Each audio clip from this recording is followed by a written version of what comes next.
Star Trek: The Uninvited, a classic story from the time of Captain Kirk.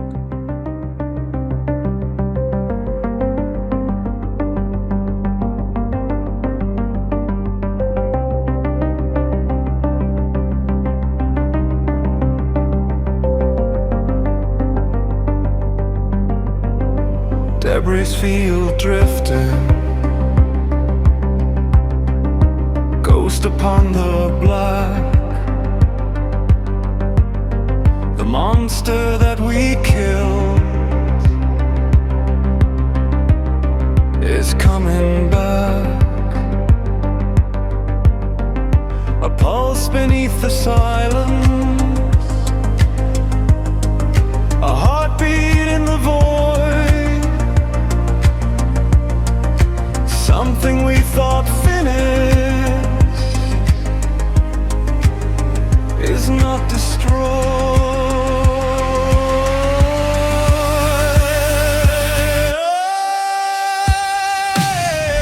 The uninvited wait beyond the rift. They did not come to kill, they came to drift. The door was opened by mistake. Now two universes quake, and we must close it before more come through.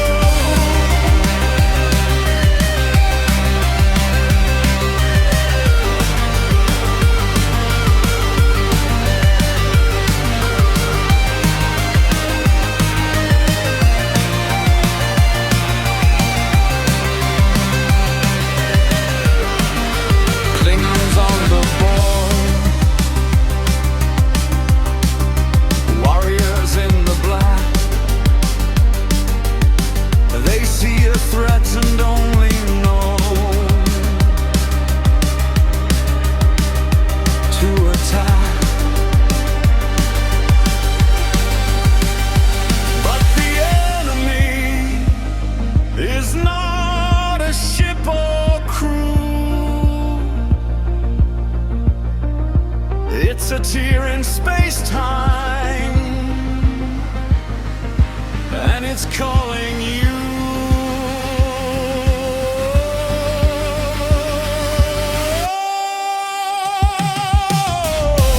Uninvited wait beyond the rift. They did not come to kill, they came to drift. The door was opened by mistake. Now two universes quake. Permitting closes before more come through. McCoy sees the pattern, Spock knows the way. Kirk must make the Klingons stay. One pulse from both sides, a closing scar. No more creatures, no more war. The door is closed.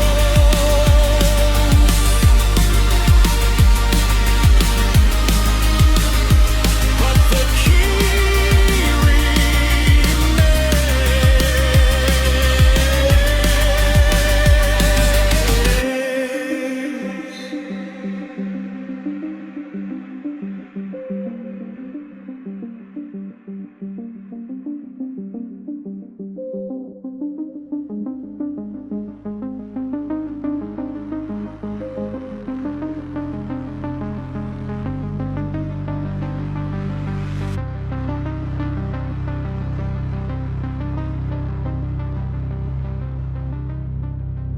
Chapter 1: The Old Data. Stardate 5930-1. The office was quiet. Too quiet, Leonard McCoy thought. The kind of quiet that settles over a room when its occupant has been sitting in the same chair for too long, staring at the same screen, reading the same words over and over again. The kind of quiet that comes before a storm or after a nightmare. He rubbed his eyes. They were dry, burning. He could not remember the last time he had blinked. Spread across his desk were data pads, old-fashioned printouts, and a small stack of PADDs containing sensor logs from a mission he had tried very hard to forget. The immunity syndrome. He had not thought about it in years. Not really. The memories were there, buried beneath newer missions, newer crises, newer traumas, but they had never gone away. They had simply hibernated. And now something had brought them back. He picked up a PADD and scrolled through the data. Spock's shuttle logs. The readings from the moment the Enterprise had first encountered the creature, the giant, space-dwelling amoeba that had consumed the USS Intrepid with its all-Vulcan crew and had been on its way to consume an entire star system. The readings were wrong. He had always known they were incomplete. Spock had been alone in that shuttle, flying into the heart of the creature, and his sensors had been pushed to their limits. But incomplete was one thing. Inconsistent was another. The creature had been heading for a planet called M-Chem, a world on the border between Federation and Klingon space. Disputed territory, a place neither side truly controlled but both claimed. If the creature had reached M-Chem, millions would have died, Klingon and human alike. The political fallout would have been catastrophic. War might have followed, but they had stopped it, just in time. Now the debris field drifted in no man's land. Neither side wanted to claim it. Neither side wanted to investigate it. So it just floated, forgotten. Until now, McCoy set the PADD down and picked up another. This one contained data from the aftermath, the scans his own medical sensors had taken of the creature's remains after Spock had destroyed it. The creature was dead, but its remains were still there. A floating graveyard of organic matter drifting through space, slowly decaying. And something in those remains was pulsing. Computer, he said. Enhanced sensor log M7, section 4, frequency 227.4. Working. The screen flickered. A graph appeared, spiking, falling, spiking again. A rhythm, a heartbeat. Computer, isolate the source of the frequency. Unable to isolate. Source appears to be diffuse, spread across multiple locations within the debris field. McCoy frowned. Is the frequency consistent with any known life form? Negative. The frequency does not match any known life form in the Federation database. Then what is it? Unknown. McCoy stared at the screen. For years he had assumed the creature was dead, gone, a threat neutralized, but now he was not so sure. INT. MCCOYS apartment night. The apartment was dark. The only light came from the screen and the small lamp on his desk. McCoy had not moved. He lived alone now. The divorce had been final for 3 years. Joanna was stationed on Mars. He saw her once a year if he was lucky. The rooms were too quiet, too empty, too full of memories he did not want. He missed the Enterprise. He missed the hum of the engines, the bustle of the corridors, the voices of the crew. He missed Spock's calm logic and Kirk's steady courage and Uhura's laugh. He missed being young. He looked at his hands. They were steady, still steady, but the skin was thinner now, the veins more visible. He was not old, not yet, but he was not young either. And the creature's remains were still pulsing. He thought about Paul Meal, the Vulcan who had died on the Intrepid. He had never met him, but he had heard the stories. A good officer, a loyal friend. A life cut short by a hungry, mindless thing from another universe. What if it wasn't mindless? He pushed the thought away, but it returned. He picked up his communicator. McCoy to Kirk. A pause, then. Kirk here, Bones, it's late. What's wrong? Nothing, maybe, I don't know. Bones, you're scaring me. McCoy took a breath. Jim, do you remember the creature, the giant amoeba, the one heading for M-Chem? A longer pause. When Kirk spoke again, his voice was quieter.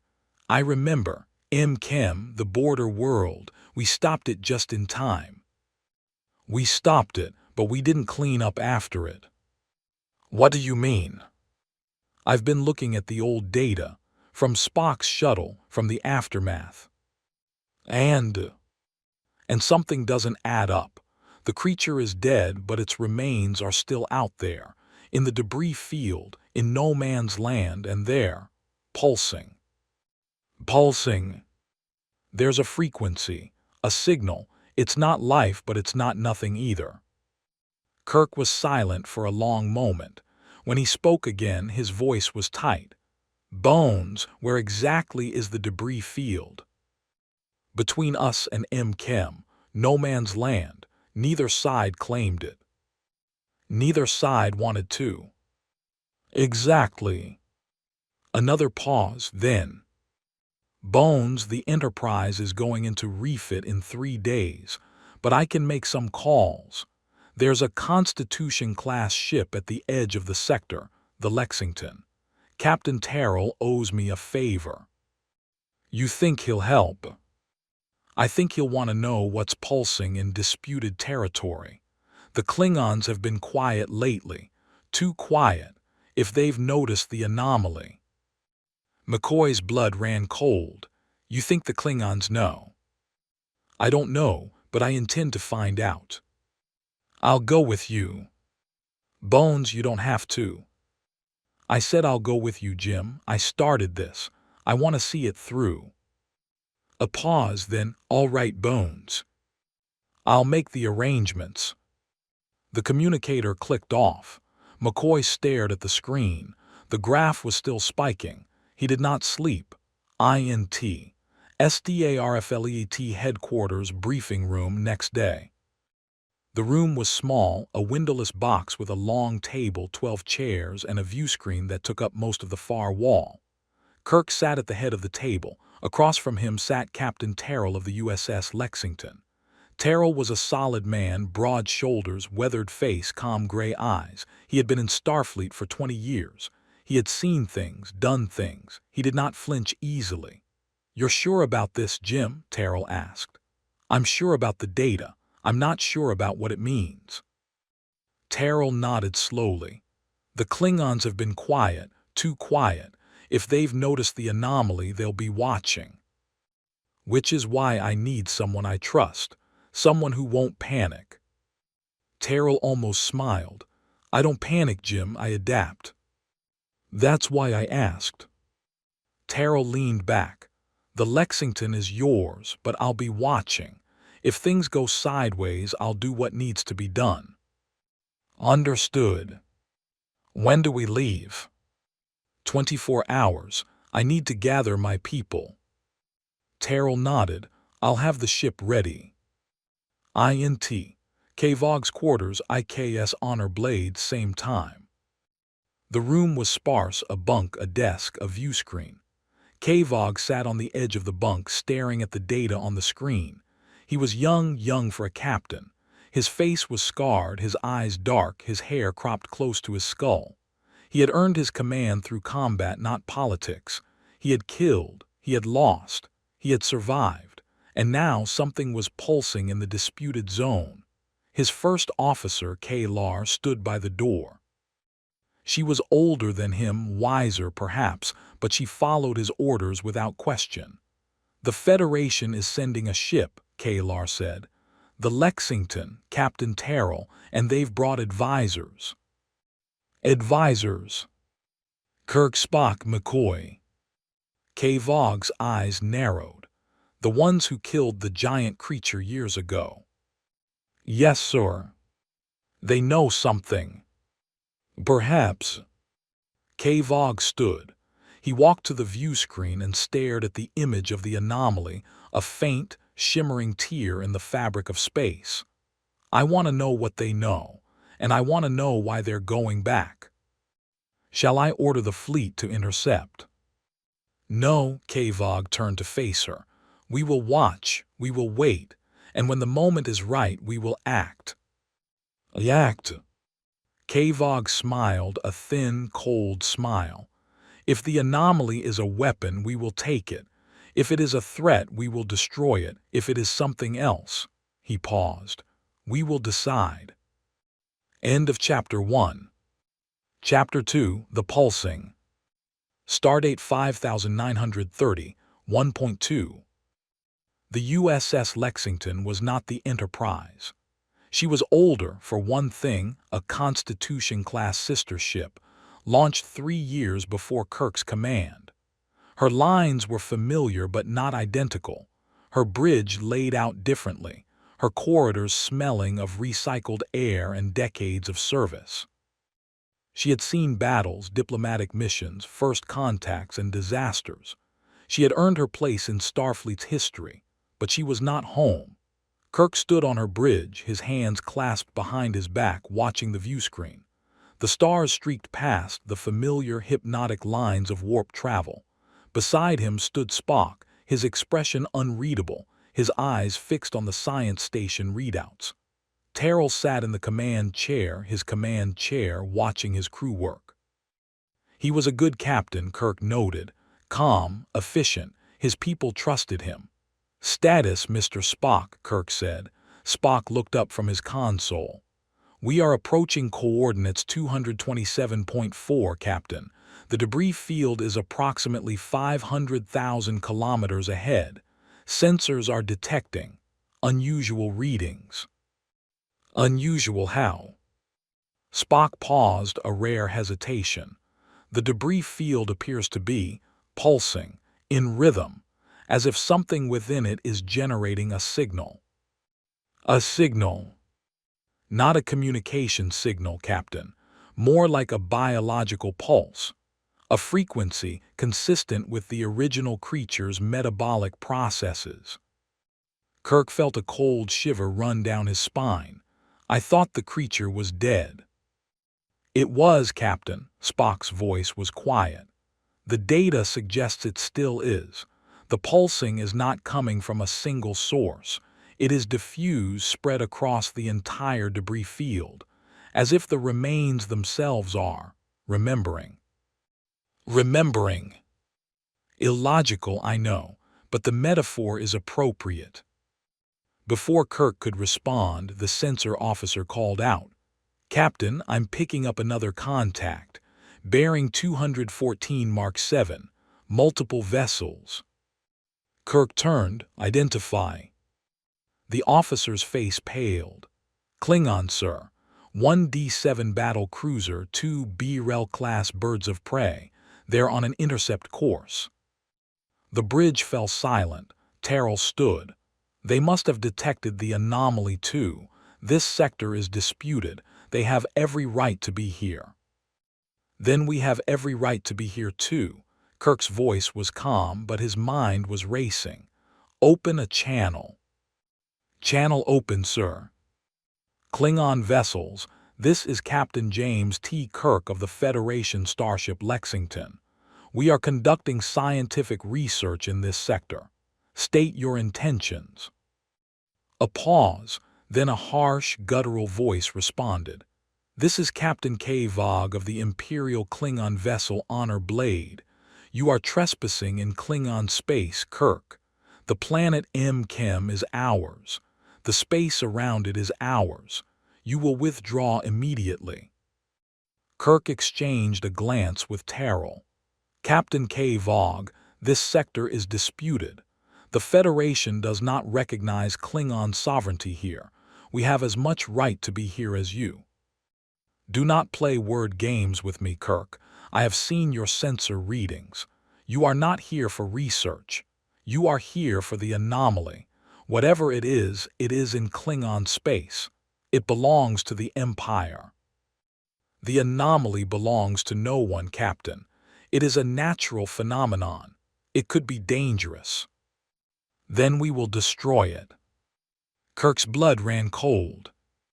"Captain K. Vogue, destroying the anomaly could have unforeseen consequences.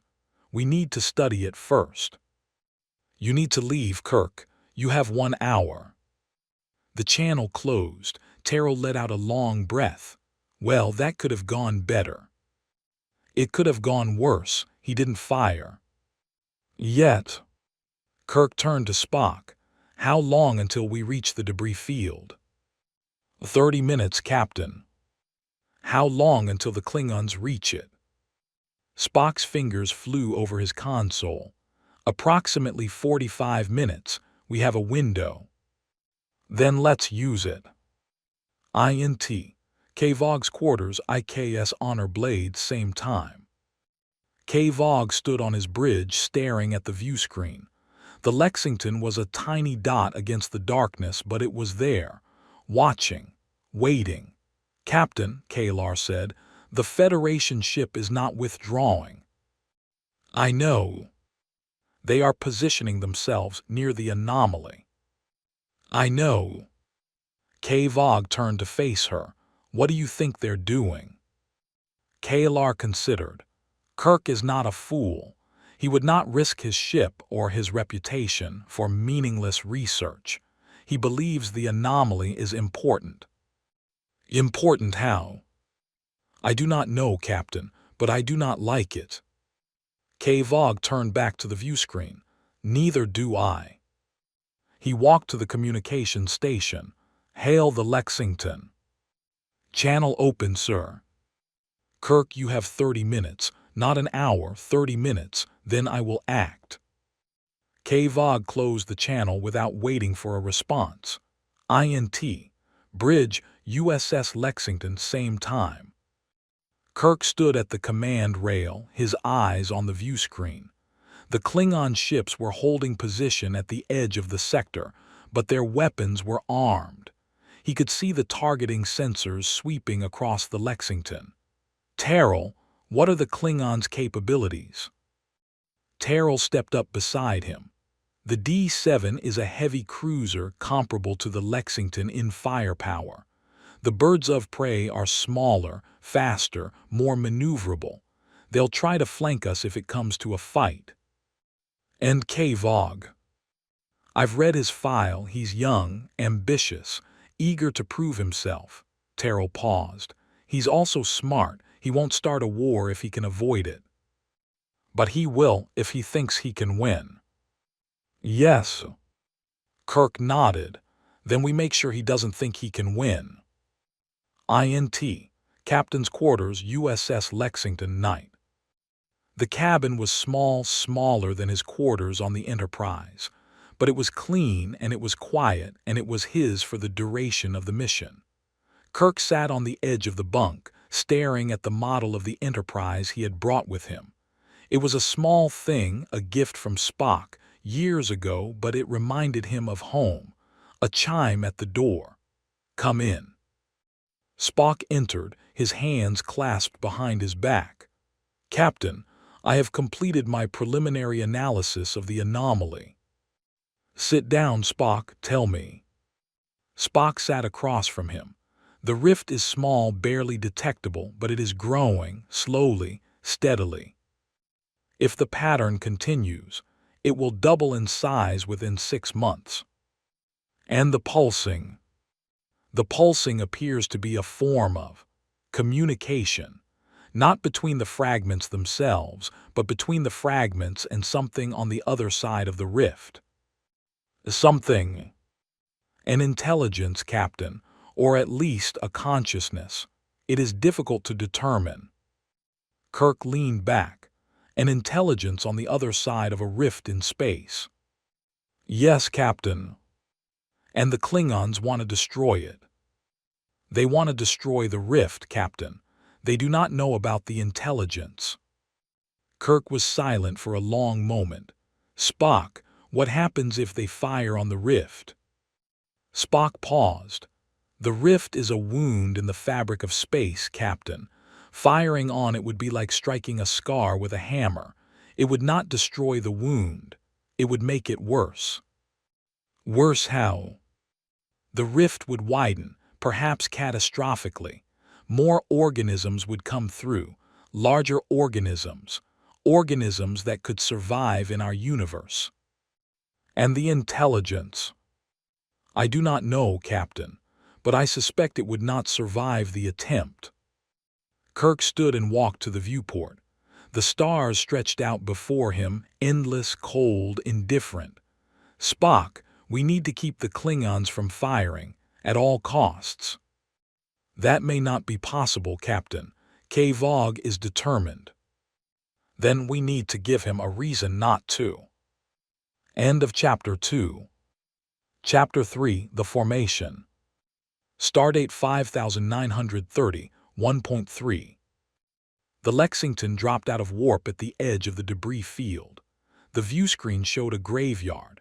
Tendrils of organic matter stretched across the blackness of space, miles long, tangled, frozen. Some glowed faintly, bioluminescent, pulsing with a slow, rhythmic light. Others were dark, dead, crumbling into dust. And in the center of the field something was forming.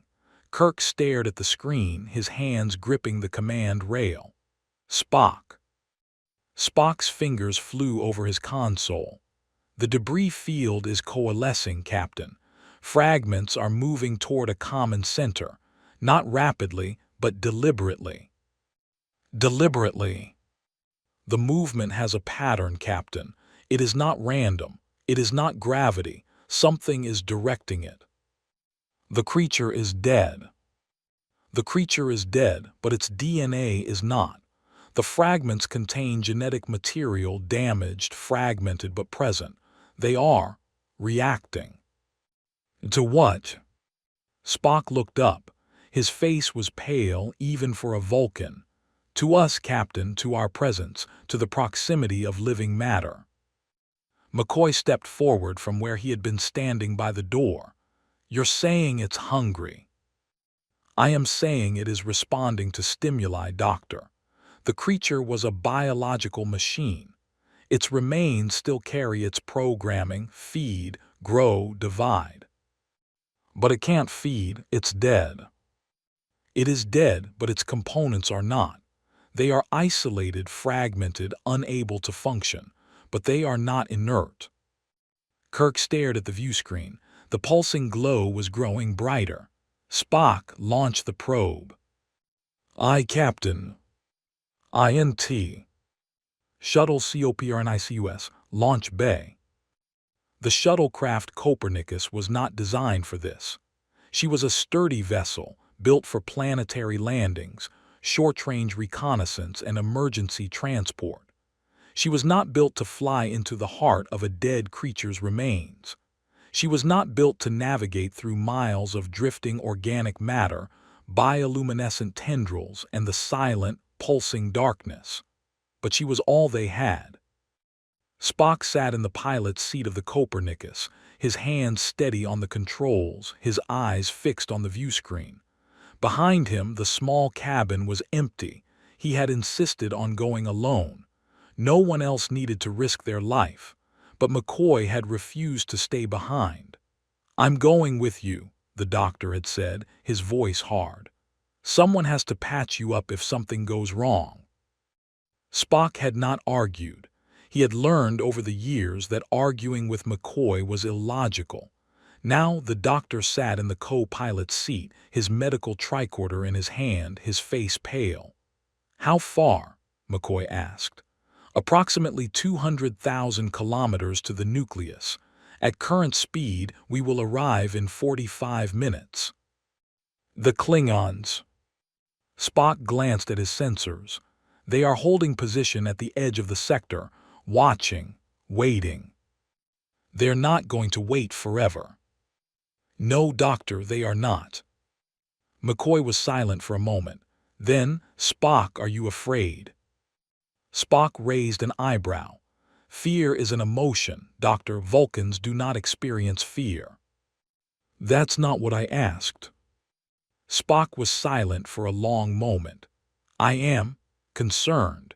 The rift is unknown territory. The intelligence on the other side is unknown. The consequences of failure are unknown. That sounds like fear to me. That sounds like logic, Doctor. There is a difference. McCoy almost smiled. If you say so. INT. K-Vog's quarters, IKS Honor Blade, same time. K-Vog stood on his bridge, watching the viewscreen. The Lexington had launched a shuttle. It was heading toward the anomaly. What are they doing? K'Ehleyr asked. They are investigating, K-Vog said. They want to understand what it is before they decide what to do. And if they decide it's dangerous, then they will try to destroy it or contain it. And if they decide it's valuable, K-Vog turned to face her. Then they will try to take it. K-Lar's eyes narrowed. We cannot allow that. No, we cannot. K-Vog walked to the communication station. Hail the Lexington. Channel open, sir. Kirk, your shuttle is approaching the anomaly. You will recall it immediately. Kirk's face appeared on the screen. Captain K-Vog, my science officer is investigating the anomaly. It could be dangerous. He needs to understand it before anyone tries to destroy it. Destroy it, Kirk. I intend to destroy you if you do not withdraw. Destroying us would not be wise, Captain. The anomaly could react unpredictably to weapons fire. You think I am afraid of your Federation tricks. I think you are smart enough not to fire on an unknown phenomenon without knowing what it will do. K-Vog's eyes narrowed. You have 15 minutes, Kirk. Then I fire on the anomaly with or without your shuttle. The channel closed. INT. Shuttle COPRNICUS continuous.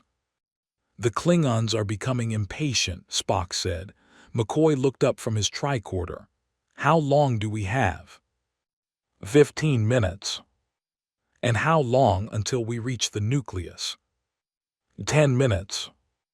McCoy nodded slowly. We have a window. Yes, Doctor, a small one. Spock adjusted the shuttle's course. The debris field pressed in around them, glowing tendrils, dark fragments, the sense of something watching. Spock, what do you think we'll find there? Spock was silent for a moment. The nucleus is a structure, Doctor, a framework. The fragments are being woven together like a web. A web for what? A web to catch something, Doctor. The question is, what? End of Chapter 3. Chapter 4, The Dive. Stardate 5930, 1.4. The debris field surrounded them. Tendrils of organic matter drifted past the viewports, some as thin as a finger, others as thick as a starship. Most were dark, dead, crumbling, but some were still glowing, pulsing with the slow, rhythmic light. The pulsing was faster now. Closer. McCoy gripped the armrests of his seat, his knuckles white. He had seen many things in his years in Starfleet, strange things, terrifying things, but this was different. This was not an enemy he could fight or a disease he could cure. This was something older, something vaster, something that did not even know he was there. Spock, he said, his voice tight, the readings are changing. Spock glanced at his sensors. The nucleus is approximately 10,000 kilometers ahead.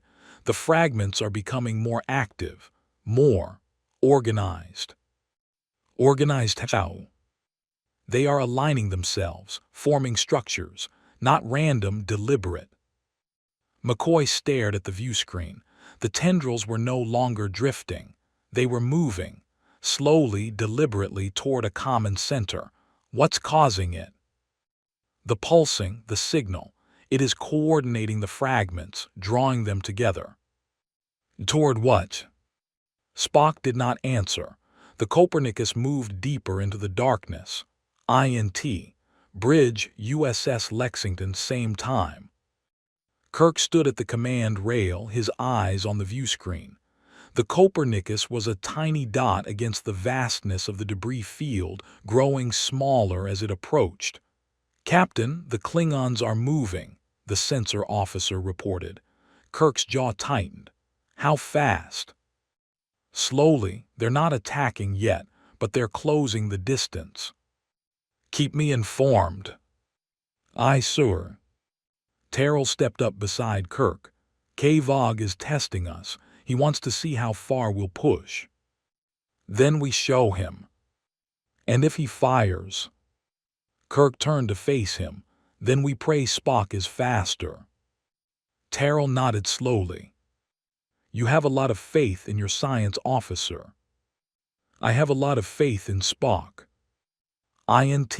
Shuttle COPRNICUS, 10 minutes later. The nucleus appeared on the view screen. It was larger than the sensors had indicated, perhaps the size of a small moon. It glowed with a faint bioluminescent light, pulsing in the same slow rhythm. Tendrils extended from its surface, reaching out into the debris field, connecting to fragments, pulling them in. McCoy stared at it, his mouth dry. "It's beautiful," he whispered. "In a terrible way." "Beauty and terror are not mutually exclusive, Doctor." Spock adjusted the shuttle's course, moving closer. "Spock, what are you doing?" "Examining the nucleus. We need to understand its structure." "You're going to get us killed." "I am going to get us answers. There is a difference." McCoy gripped the armrests. The Copernicus moved closer, and closer, and closer. INT. Kvog's quarters, IKS honor blade, same time. "The shuttle has reached the anomaly," Kalar reported. Kvog stood at the view screen, watching. The shuttle was a tiny speck against the glowing mass of the nucleus. "What are they doing?" "They are scanning, taking readings." "And the Lexington?" "Hold position, weapons armed." Kvog nodded slowly. "Tell the fleet to prepare for battle. If the shuttle tries to take the anomaly, we attack." "And if they simply study it?" Kvog turned to face her. "Then we wait, and when they are finished, we take what they have learned." INT. Shuttle COPRNICUS, 5 minutes later. The nucleus filled the view screen. Its surface was not solid. It was a mass of tendrils, fibers, and organic matter, woven together in a complex, intricate pattern. It pulsed with the slow rhythm, and as it pulsed, the fibers tightened, relaxed, tightened again. Spock studied his sensors. The nucleus is not a solid object. It is a structure, a framework. The fragments are being woven together like a web. "A web for what?" "A web to catch something, Doctor. The question is, what?" McCoy felt a cold shiver run down his spine. "Spock, I don't like this. We should go back." "In a moment." Spock reached for the shuttle's controls. The view screen flickered, the pulsing stopped. For one heartbeat, 2, 3, there was silence. Then the pulse returned, faster, harder, urgent, and the tendrils began to move. INT. Bridge, USS Lexington, same time. "Captain, the Klingons are arming weapons." Kirk's blood ran cold. "Spock, get out of there." "The fragments are blocking our path, Captain." "Spock, fire phasers, clear away." "The fragments are too dense, Captain. We cannot fire without risking damage to the shuttle." "Then do whatever you have to do. Just get out of there." The view screen showed the Copernicus, surrounded by a web of glowing tendrils. "Trapped." INT. Shuttle COPRNICUS, same time. "Spock, we're surrounded," McCoy shouted. Spock's hands flew over the controls. "The fragments are not attacking, Doctor, they are examining." "Examining." "They are probing the shuttle's hull, scanning it. They are trying to understand what we are." "And when they do?" Spock did not answer. The pulsing grew faster, the tendrils pressed closer. And then, as suddenly as it had begun, the pulsing slowed. The tendrils withdrew, a path opened. "Spock, what happened?" Spock stared at his sensors. His face was pale.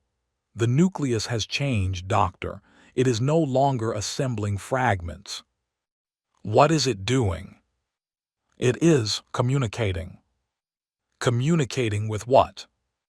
Spock looked at him. "With us, Doctor. It is trying to communicate with us." End of Chapter 4. Chapter 5, The Spill. Stardate 5930, 1.5. The Copernicus hung suspended in the darkness, surrounded by the pulsing remains of the creature.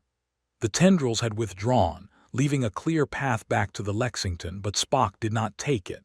He sat motionless at the controls, his eyes fixed on his sensors, his face pale even for a Vulcan. The bioluminescent glow of the debris field cast shifting shadows across the cockpit, painting everything in shades of blue and silver. McCoy watched him, his medical tricorder forgotten in his hand. The readings on the display were meaningless to him, frequencies, wavelengths, patterns he could not decipher.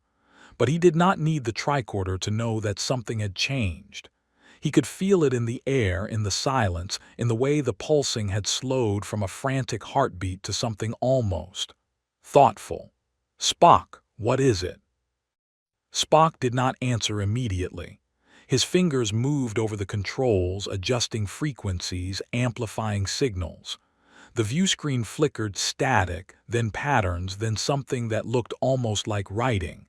Not letters, not symbols, something older, something more fundamental. "A message, Doctor." "A message? From what?" McCoy leaned forward, squinting at the screen. The patterns shifted, reformed, shifted again. They were not random, they were deliberate. Spock looked up. His eyes were dark, troubled, a rare breach of his Vulcan composure. Not from the creature. The creature could not speak. It had no language, no consciousness, no intent. It was a biological machine feeding, growing, dividing, nothing more. "Then who?" Spock turned back to his sensors. "The rift, the place where the creature came through, it is still there, small, weak, but open." McCoy felt a cold shiver run down his spine. Open to where? To another universe, a place where the proportions are different, where the creature, the amoeba, was not a giant, where it was tiny, harmless, a normal part of its ecosystem. McCoy stared at him. He thought of the creature's remains drifting outside, tendrils miles long, a nucleus the size of a small moon. "You're saying that thing was a normal microbe where it came from?" "Yes, Doctor, and it was not alone." Bridge, USS Lexington, same time. Kirk listened to Spock's report in silence. The implications were staggering.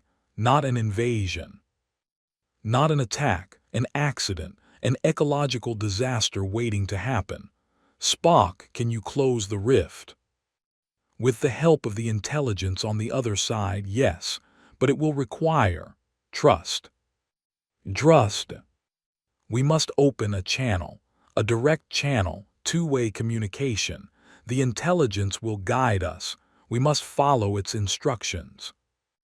"And if it's lying?" Spock paused. "Then we will be no worse off than we are now, Captain. The rift is still open. More organisms are coming. We cannot stop them alone." Before Kirk could respond, the comm officer called out, "Captain, the Klingons are hailing us." Kvog's face appeared on the screen. "Kirk, your time is up. I am ordering my ships to fire on the anomaly." "Captain Kvog, wait. My science officer has discovered something. The anomaly is a rift, a tear in space leading to another universe. If you fire on it, you could make it worse." "Another universe? You expect me to believe that?" "I expect you to listen. We have made contact with an intelligence on the other side. It wants to help us close the rift, but we need time." Kvog's eyes narrowed. "And if I refuse?" "Then whatever comes through the rift next will be your responsibility, not mine." Kvog was silent for a long moment. Then, "You have 1 hour, Kirk, but I will not wait longer, and if I see anything coming through that rift, I will destroy it and you." The channel closed.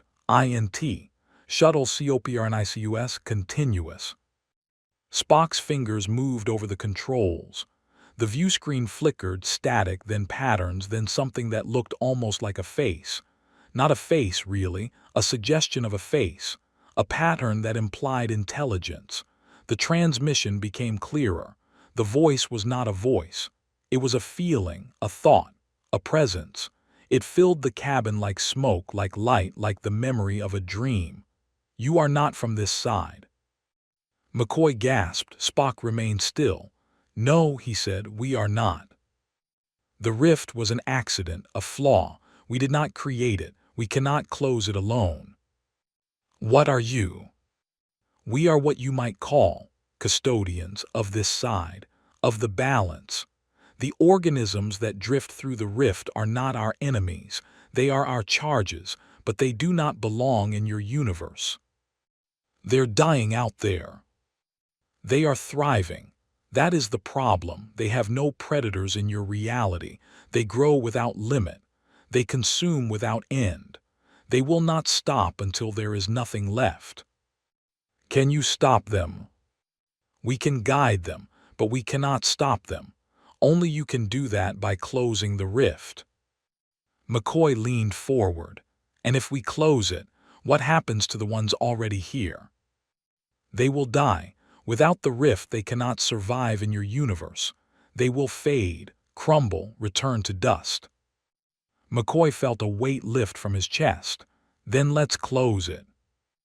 "It will require trust. You must follow our instructions precisely. One mistake and the rift will not close, it will grow." Spock looked at McCoy. McCoy nodded. "We understand," Spock said. "Then begin. There is not much time." End of Chapter 5. Chapter 6, The Closing. Stardate 5930, 1.6. The Copernicus trembled, not from engines or weapons or the stress of flight. The shuttle trembled because the space around it was changing. The debris field pulsed in rhythm with the rift, and the rift pulsed in rhythm with something on the other side, something vast and old and patient. Spock's hands moved over the controls with precision, but his eyes were fixed on the viewscreen. The patterns from the intelligence had resolved into instructions, frequencies, coordinates, sequences of energy pulses that needed to be directed at specific points in the rift. McCoy watched him, his medical tricorder forgotten. There was nothing medical to do here. No wounds to heal, no bodies to patch, only the slow, careful work of closing a door that should never have been opened. "How long?" McCoy asked. "Unknown, Doctor. The intelligence is guiding us, but the rift is complex. It does not want to close. It doesn't want to." Spock glanced at him. "The rift is not a living thing, Doctor, but it has properties that resist change. It is a scar in the fabric of reality. Scar tissue is stubborn." McCoy shivered. "And if we fail?" Spock did not answer. "INT. Bridge USS Lexington, same time." "Captain, the Klingons are moving closer," the sensor officer reported. Kirk nodded. He had expected this. "Open a channel." Kvog's face appeared on the screen. "Kirk, what is happening? The anomaly is changing." "We are closing it, Captain, with the help of the intelligence on the other side." "You expect me to believe that?" "I expect you to watch and learn." Kvog's eyes narrowed, but he did not speak. Kirk turned to the viewscreen. The Copernicus was still visible, a tiny dot against the glowing debris field. The pulsing had slowed, but it had not stopped. "Spock, report." "Captain, we are ready to begin the final sequence, but we will need more power." "More power?" "The intelligence requires a coordinated pulse from both sides. The Lexington must fire its deflector dish at the rift." Kirk turned to Terrell. "Can you do it?" Terrell nodded. "Full power to the deflector dish, every joule we have." His crew moved with efficiency. "Spock, we're ready on this end." "Understood, Captain. We will begin." INT. Shuttle COPRNICUS, continuous. The instructions from the intelligence flowed across Spock's console. The Copernicus fired its thrusters, positioning itself at the precise coordinates. "Spock, the Lexington is online," McCoy said. "Good. We must synchronize. The pulses must hit the rift at the same moment from both sides." "Both sides?" The intelligence is acting from its side. We are acting from ours. Together, we can seal the wound. The rift pulsed. The Lexington fired. The beam struck the rift from one side. The intelligence struck it from the other. Between them, the fabric of space shuddered. McCoy felt it in his bones, a deep vibration that seemed to come from everywhere and nowhere. The shuttle trembled. The view screen flickered. "It's working," Spock said. The rift was shrinking. INT. Bridge USS Lexington continuous. "The Klingons are arming weapons," the sensor officer shouted. Kirk spun around. "K-Vog, don't." K-Vog's face appeared on the screen. "The anomaly is changing, Kirk. I cannot risk it." "Captain, if you fire on the rift, you could open it wider. Everything we've done will be lost." K-Vog hesitated. On the view screen, the rift pulsed, weaker now, smaller. K-Vog's eyes darted between Kirk and the anomaly.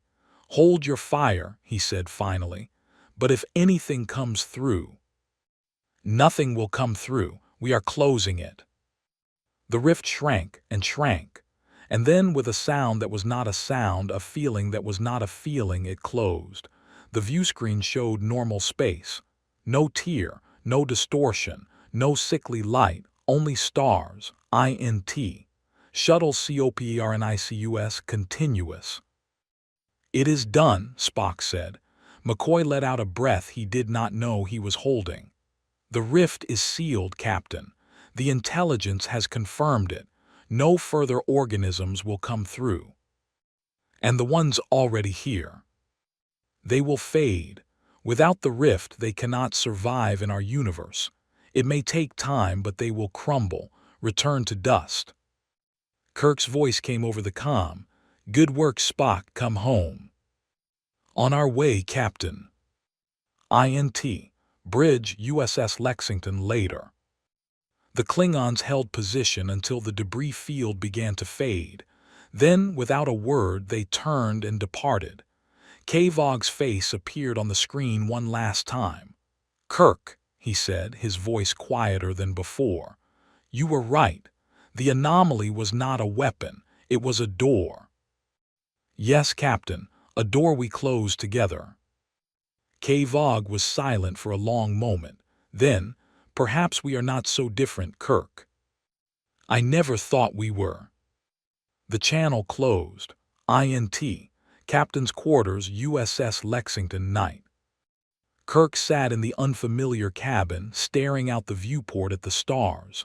The Lexington was on course for the nearest starbase. Spock entered without knocking. "Captain." "Spock, come in." Spock sat down across from him. "You are troubled." "I'm thinking about what we did, and what we almost lost." "We closed a door, Captain. That is all." "No, Spock. We opened one too, between us and the Klingons, between us and that intelligence on the other side." Spock raised an eyebrow. "That is not a scientific observation, Captain." "No, it's a hopeful one." Kirk turned back to the viewport.